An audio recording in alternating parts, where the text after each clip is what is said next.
Hi everybody and welcome back. Today's video might be one that you may not have much interest in, but I'm hoping that even if you think you don't when listening to the first few minutes or seconds, that you will try to stick it out because I really want to hear your opinions in this regard. And it will also be part one of two parts, and I know you will love part two when I once again talk about the Harkles.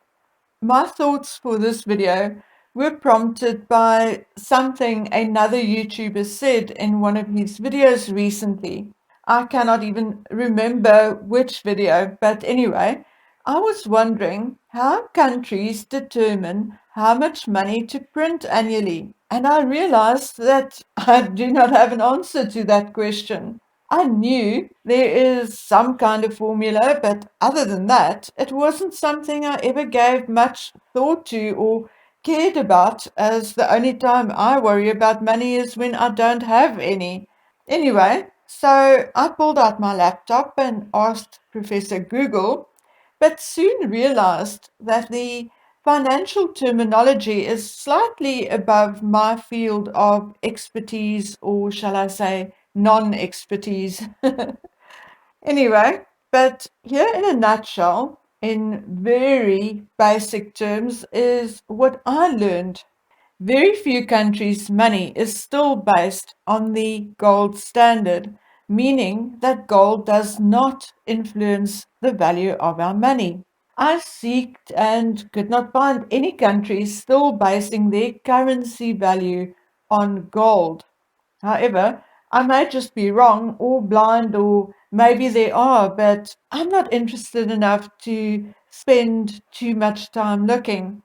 Most countries' governments do not decide on how much currency will be printed or minted either. Instead, it is the central banks that will determine that based on a rather complicated formula, but it is fair to say that it is largely, not completely, largely based on the country's GDP, or gross domestic product. Now, gross domestic product is simply put income and expenses directly linked mainly to production.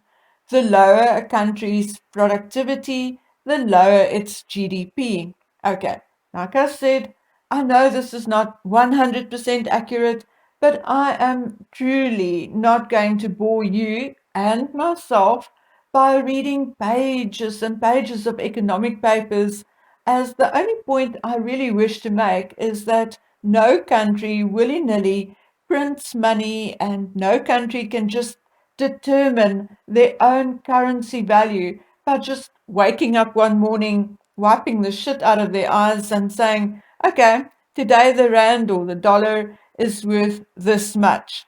No, as a matter of fact, should a country put too much money into circulation, there will be a steep rise in inflation. Anyway, it is thus also fair to say that at any minute of any given day in any country, there is only a certain amount of money in circulation. To you and me, who may not be used to counting past maybe a couple of $1,000, the supply of money may look endless, but it is not. And it is for that simple reason countries restrict individuals and companies as to the amount of money they may take out of a country or send out of a country during a specific period before the taxman will start investigating. Simply put, money taken out of a country or sent out of a country is money taken out of circulation in that particular country. And now it doesn't really matter whether it is via electronic transaction or even cash, okay? When it comes to international trade, different rules apply, as now we are talking business, and it is generally accepted that most businesses are out to make a profit. When it comes to individuals, however, aid and charity, we are entering a whole different domain. Governments do not expect a profit or income from money leaving a country via individuals, aid, or charities, and therefore there is no benefit to a country's economy by money leaving the country this way. It is thus common sense that the more money leaves a country via individuals leaving or money spent elsewhere in non-business endeavors, the poorer the country will be and will stay. Anyway, we can talk about this for days and weeks, but the principle should be clear enough by now. So let's turn to the royals. There is much value in stickers and boards and posters that we see in many countries and travel brochures which states buy local or support local farmers or whatever. And what we just talked about is the very reason why we see this. In South Africa, we had collusion and fraud cases ongoing against ex-President Jacob Zuma, and one of the main reasons is that he is being accused of colluding with the Gupta brothers for them to win tenders and get licenses for businesses, etc. And then when the rumors about this started circulating, they fled the country with a shitload of our money. Okay, so in basic terms, there's actually more to the story, but that is the gist of it, okay? And now, here we have a leader, a prince and a future king, the Prince of Wales, Prince Charles, appearing to be more concerned and interested in spending and colluding to spend money in other countries than in his own. I have spoken to you about the Prince's Trust USA many, many times, a completely frivolous, unnecessary endeavor, and one that no one to date could explain the thought and reasoning behind. The United States is not a Commonwealth country. The United States is still the leader in world economics, and the United States has many rich business people and celebrities. The United States does not need Prince Charles's Prince's Trust USA. So why did he come up with it? Then I do not know how many of you know that the Prince's Trust not only consists out of the Prince's Trust UK, Prince's Trust Canada, Prince's Trust Australia, Prince's Trust New Zealand, Prince's Trust Australia, and Prince's Trust USA, but that the Prince's Trust also has a business subsidiary, and it's called Prince's Trust Trading. As it is stated on their website and Wikipedia, the Prince's Trust Trading Limited is responsible for the Trust's commercial activities. Now, I'm asking you, what commercial activities? Why include a limited company as a subsidiary of the Prince's Trust? The Prince himself earns in the region of £22 million annually, ultimately through his Duchy of Cornwall's business activities, which largely comprises of rentals charged to ordinary citizens. Why have a limited company and commercial activities as a subsidiary if the income of the Prince's Trust is largely from donors who donated amounts like £100,000 or £50,000 to the Trust and the Prince's Foundations?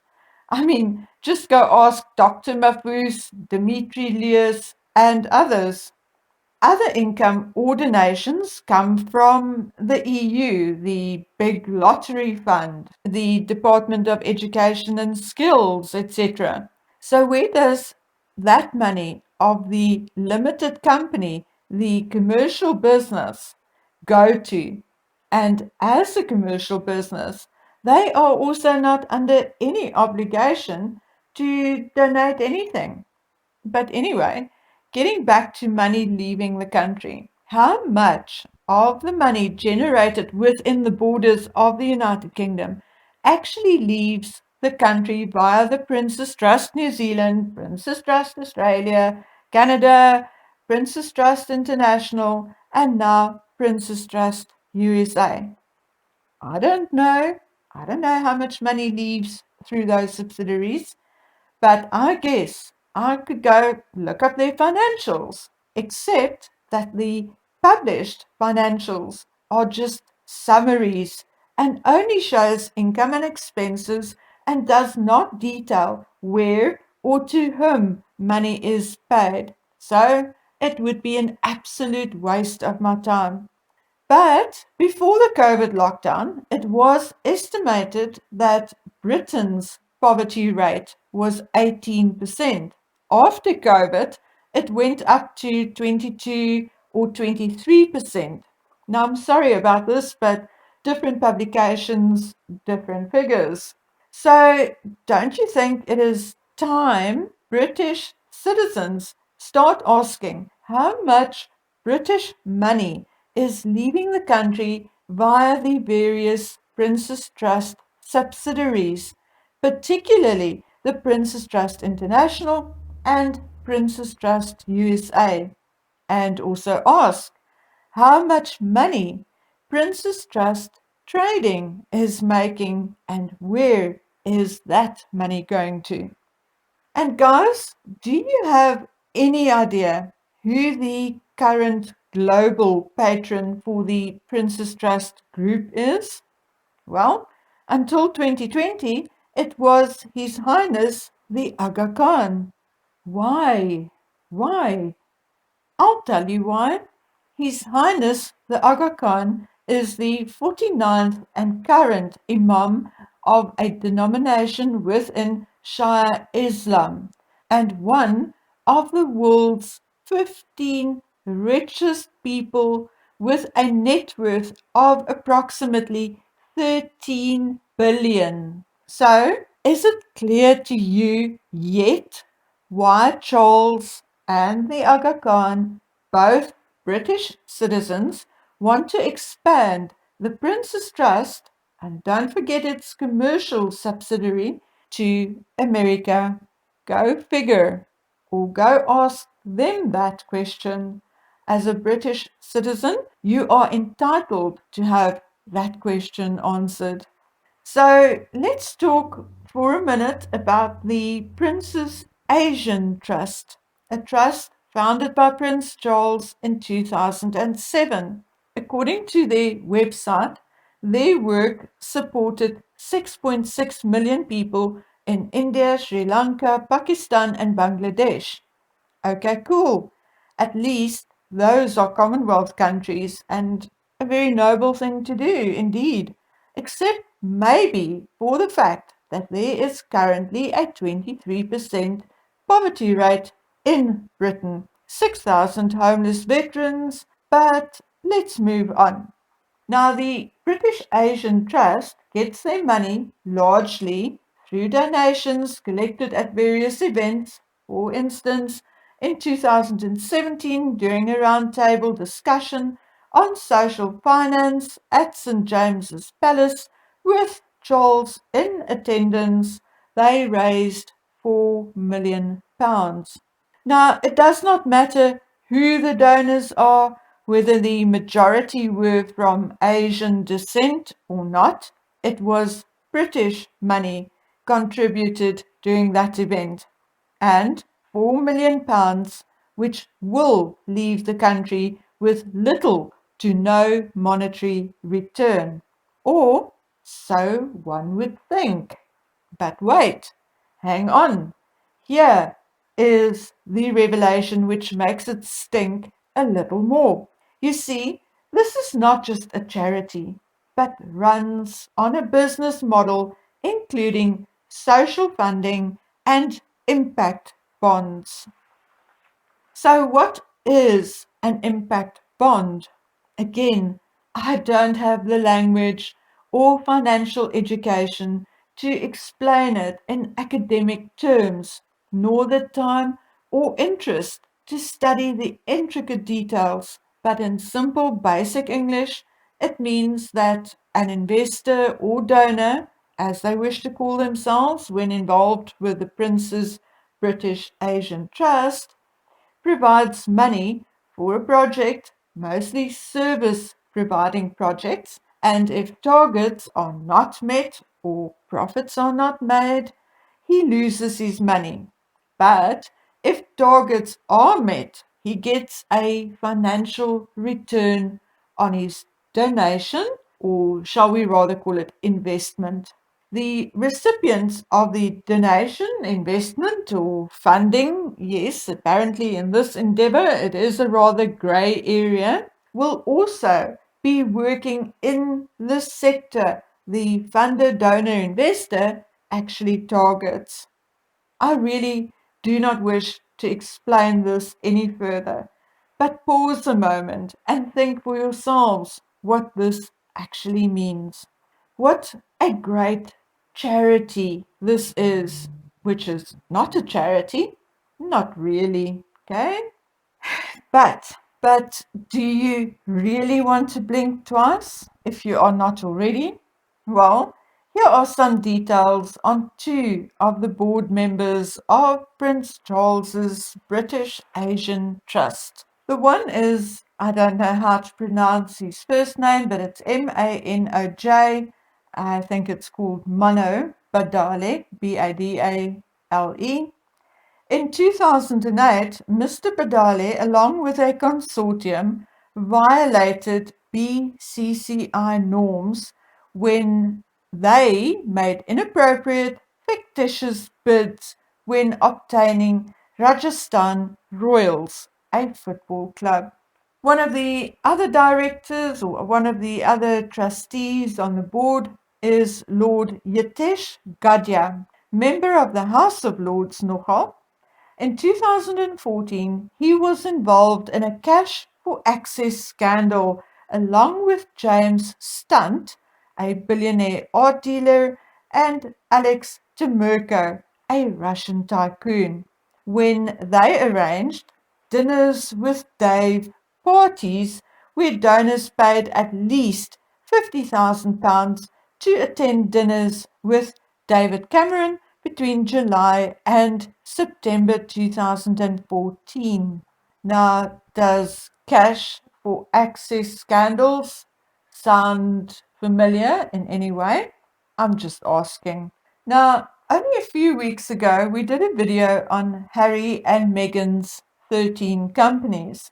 Well, Prince Charles founded 17 charities. We know about the Prince's Trust, UK, Australia, Canada, New Zealand, International, and USA now, but then there is the Prince's Scottish Youth Business Trust, Prime, Prime, Prime Cymru, Cymru, the Prince's Youth Business International, the British Asian Trust, Youth Business Scotland, the Prince's Drawing School, the Prince's School of Traditional Arts, the Prince's Teaching Institute, the Prince's Foundation for Children and the Arts, the Turquoise Mountain Foundation, the Prince's Countryside Fund, Business in the Community, etc. Three of his other charities, the Great Steward of Scotland's Dumfries House Trust, the Prince's Foundation for the Built Environment, and the Prince's Regeneration Trust, all merged into the Prince's Foundation in 2018. The Prince's Foundation, like the Prince's Trust, also has a number of completely owned subsidiary companies, namely Duchy Originals Limited, the Prince's Charities Events and Traditional Arts Limited, and the Highgrove Shop is part of the A.G. Carrick Company. And now, after all this is said and done about charities and trusts and foundations, here is the next thing the poor British need to consider. Now, when it comes to Charles's charities, all of them are structured in such a way that they are all run independent of each other. But that is not the crux of the matter. Although Prince Charles founded these charities or foundations, is the president of these charities, he is seen as the figurehead and public face for the charities, but has no legal responsibility. It is structured in such a way that he has no legal responsibility. And I repeated it for a very good reason. Because that, my dear friends, is why when in 2010 fraud was found in the Prince's Foundation for Integrated Health and two people were charged and one went to jail, the Prince walked away scot-free. And that is why Michael Fawcett will be the one charged if the investigation by the police finds that there are chargeable offences in the Prince's Foundation Cash for Honor's latest scandal. Now, imagine you being a president or CEO of a company and being able to walk away scot-free when there is any kind of trouble. My dears, it ain't gonna happen.